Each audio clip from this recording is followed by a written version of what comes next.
So we're here for Chapter 2, let's call it, with Phil Richards, all the way from Down Under, talking about entrepreneurship, talking about leadership, and the differences between, Australia, New Zealand, and the U.S. Now, let me ask you a question on that. We recently saw each other. It was great to see you here in Los Angeles. You're doing more work and trying to do more work in the U.S. How are you finding? You obviously know what the differences are, but how are you finding it? Oh, I love the optimism. I love the enthusiasm of America. It's just so encouraging for a guy that down under. The problem we have with business is that we have a thing called the tall poppy syndrome, and people don't like to see other people being really, really successful. Whereas in America, everybody's an entrepreneur. Even people that are unemployed call themselves entrepreneurs. And I love that. I love that optimism. I love that enthusiasm, and I just love the fact that everybody wants to do a JV in America. Because they know it's such a big country that doing a JV is the only way to get some really good scale in such a big country. Whereas in a small country like where I'm from, doing JVs, people just want to hold everything to themselves because they don't want to give away a small piece of the pie because the pie is only this big anyway. We don't have that sort of global outlook so much because, we only have, in New Zealand, for example, there's only 4.5 million people. Now that's it. That's the entire game right there.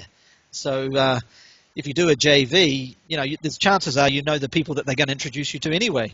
So it's an interesting point. So I love the whole concept of big thinking in the US. It's magic, and the more companies I can get going up there, I've got 3 at the moment, the better. So. Well, just real quick, because I know that they're pretty interesting. Tell us what they are. Cool.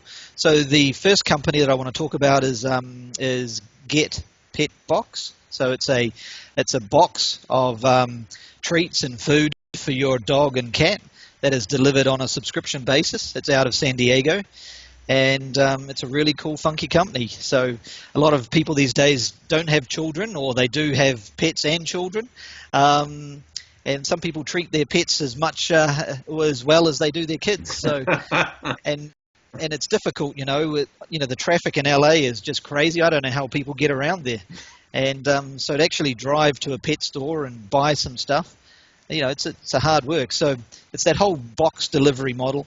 It's working gangbusters. So it's Get PetBox is one. Awesome. Cool. Another one is DreamFunda. Now this is brand spanking new. DreamFunda.com, and it's spelled Dream FUNDA.com. Is a crowdfunding site for athletes. It's all about helping athletes make their dreams come true and follow their dreams. It's a little bit like LinkedIn, where you put up a profile like a baseball card. You put up a profile of your sporting career. And then if you want to raise some money like Kickstarter, you put up a campaign. You might need to get to the state champs or the nationals or the world champs, for example, and you can raise some money to try and achieve your dreams, which might be to get to the Olympics or something like that. And even just for mere mortals like you and I, Mark, we can go and run a half marathon or something and raise some money for cancer, or raise some money for a good cause or a charity that we're really passionate about. So it's a really cool concept. It's got all the social integration with Facebook and whatnot. So it's a little bit like in LinkedIn, Kickstarter, all for sport. So no, I like it. As I was telling you, I'm trying to get my 2 boys that are senior and junior in high school to get an advanced scholarship going here. Yeah, it's a great way to raise a little extra cash to help them achieve their dreams. When you start traveling, sport becomes really expensive, and unless the parents are well heeled or the community is behind you, it's a tough deal to make it to the top. No, I think it's fantastic. I'm excited about that one. What's the other one? Cool. So the last one we'll talk about is, let me see, what should we do for the last one? So I've got my payroll company, which is I'm just currently scoping for the US. So it's a cloud payroll company, which is pretty cool. And what else should we do? Don't give us any secrets on air here. Well, let me ask you a question while you're thinking of that. because I know there's other countries like Australia, for example, not exactly like, but Israel, very small, but they're very creative as well in the technical world. Canada's bigger than Australia, but a little bit similar in the sense that of the mindset, the whole mindset there. So with social media, and everybody's got opinions of social media, but it's given companies positive and negative opportunities to go global.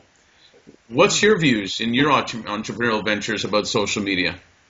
Yeah, well, I guess if we just back that up a little bit, the cloud or the internet has created the platform for us to actually go global. Mm-hmm. So the problem with New Zealand and Australia is that we're at the bottom of the planet, and we never could really get to the US unless we had a massive, massive checkbook.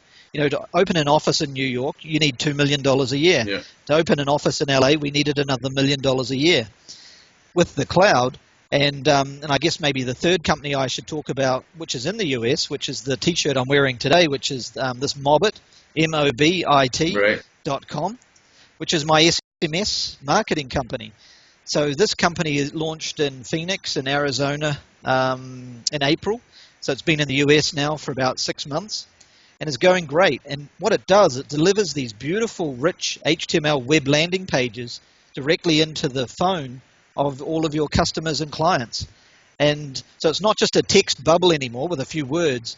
It's video, and it's beautiful landing pages.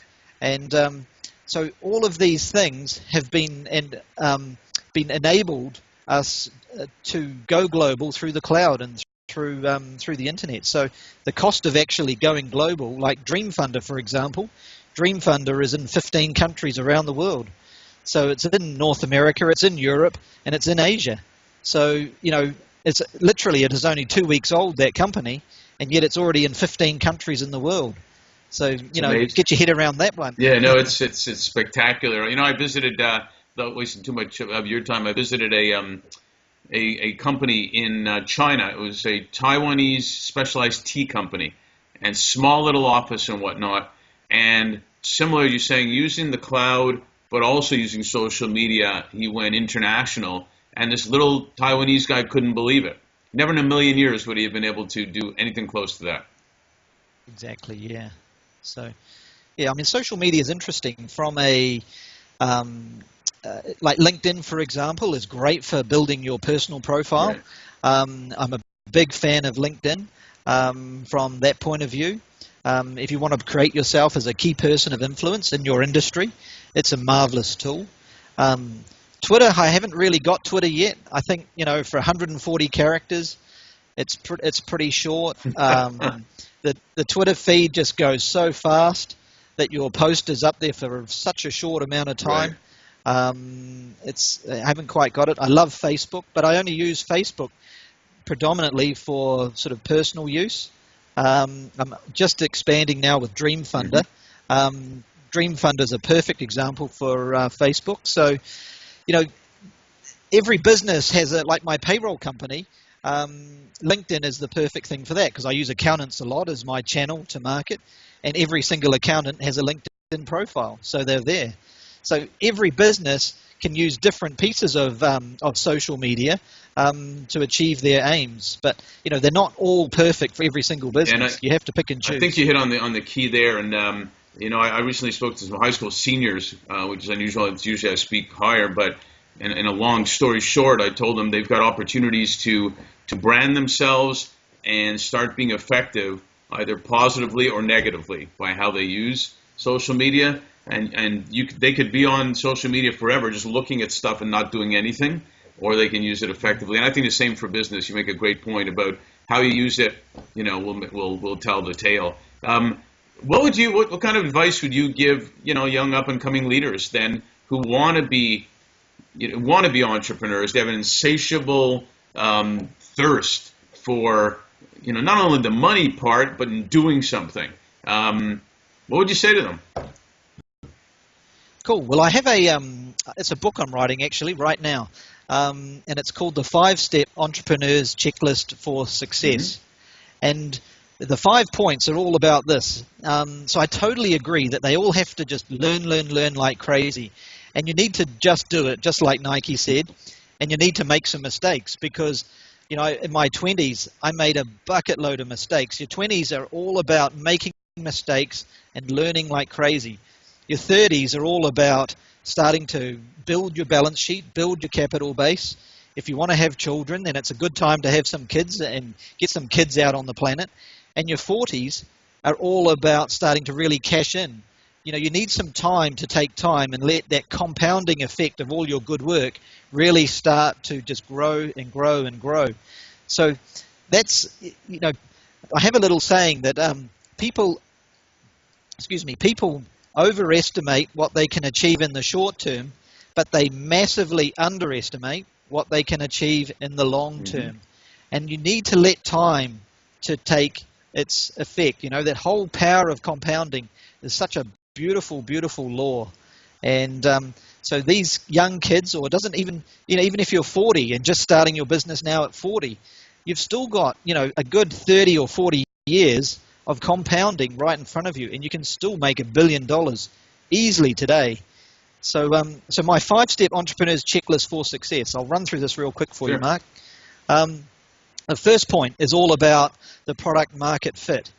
So you need to create a product or a service that really addresses some pain points.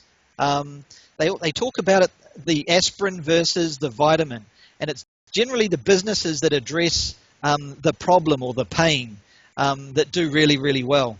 I know there are some vitamins that do really well, and if you're in something like literally vitamins or weight loss, people will always buy those products. But generally, if you need to solve somebody's pain, somebody's problem, you need to think about how big the market is, and really think about the trends. What are the trends doing in that market? And if we had more time, I would explain some of the trends that I have followed. You don't have to be a crystal ball gazer here. You don't have to have like, you know, see things. Only people like Steve Jobs can really see things that the rest of us can't see. You know, and he's created a number of multi-billion-dollar products. But Steve Jobs are pretty rare, right? So I'm just talking about doing basic things, seeing those trends, and then getting on the trends early, and making sure that product and that there's a market for it, and making sure that all fits nicely. The second point, number 2, is all about the business model. And I love doing work once and getting paid forever. So if we talk about like PetBox, you know, I sign you up as a customer, and you're going to keep receiving your PetBox for your lovely little dog every single month, basically until your dog dies. And at that point, you'll probably get a new dog, and you'll keep getting the PetBox, right? So it's a beautiful model. My payroll model is exactly the same. Recurring revenue, right? They sign up for my payroll. Recurring revenue. What's that? You got it. Yeah. So it's that whole subscription revenue is what we call it, and it's a beautiful, beautiful thing. And think about your culture and your team and all that sort of stuff. That's really key as well. The third point is all about scalability. So how are we going to make this business really, really big? You know, how are we going to get distribution? Who's got my customers? Who has got a whole bunch of the people that I need to have in my business? And we've talked about that letting go to grow and some of those key concepts there as well. And we've talked about digital marketing as well. Digital marketing these days allows you to scale so quickly. So, you know, there's no excuses these days for not getting to scale and being scalable. The fourth point is all about the exit. What do you want to do with this business? You know, like that company I created, the food company I created in India, I wasn't passionate about that business. I was just trying to prove to myself that I could build a business offshore in a country like India where it's crazy, and bring a product back and just do a buy, build, and sell.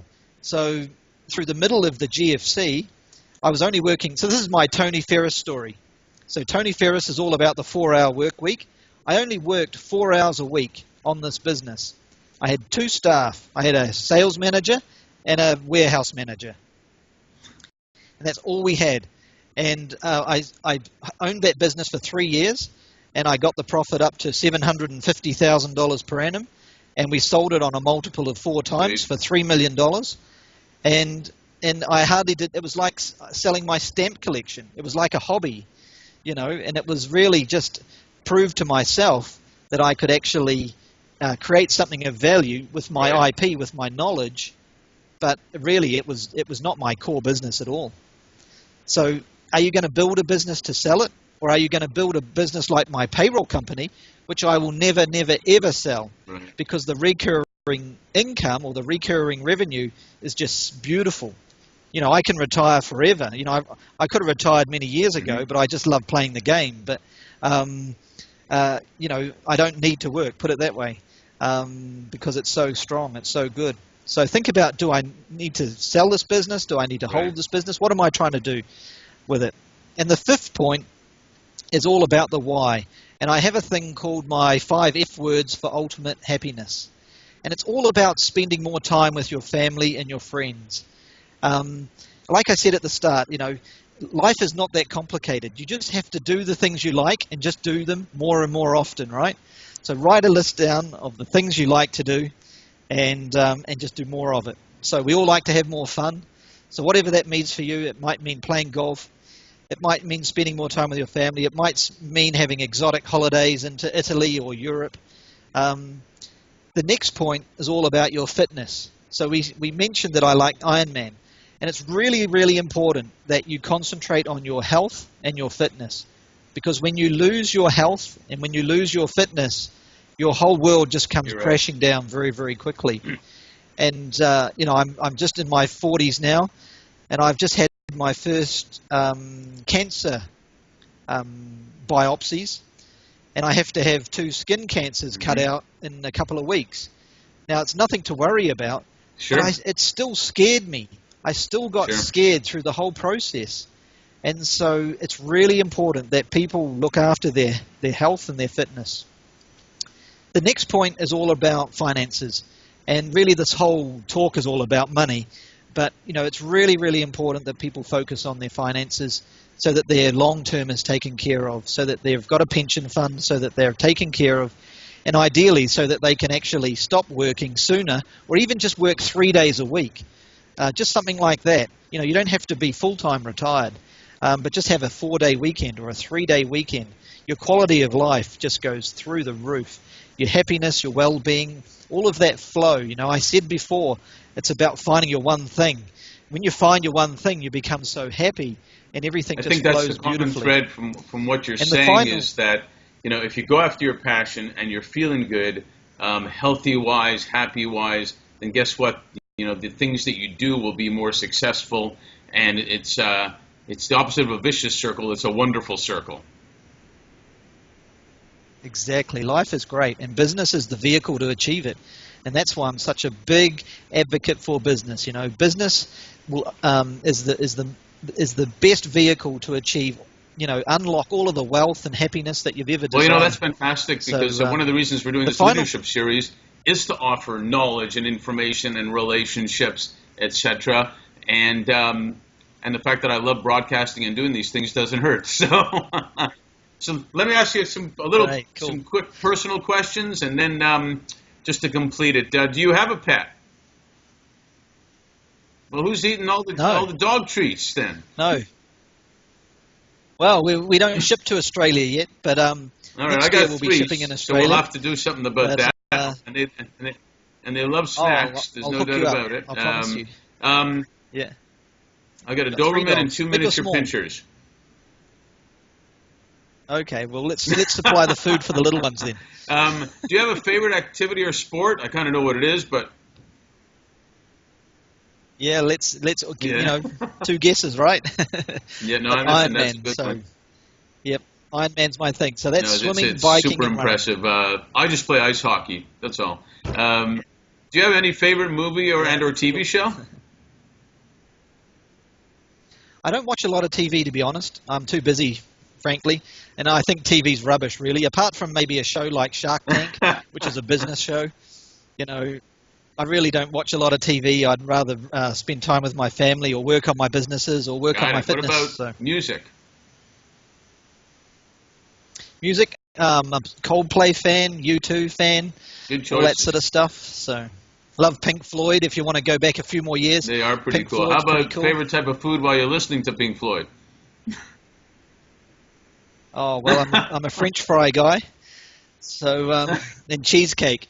So you give me French fries and finish off with cheesecake. I'm actually I'm a happy unfortunately guy. with you on that, and which is why we have to keep exercising over and over again. Yep, you got Hey, it. listen, it's been fantastic. I truly appreciate your time. I also want to let you know I appreciate our new friendship, which I hope goes on for a long time. And plus, we're both Commonwealth bros, so we've got to stick together in that respect. And I'm sure we'll be talking and seeing you again soon. So thanks so much, Phil. Cheers. Okay.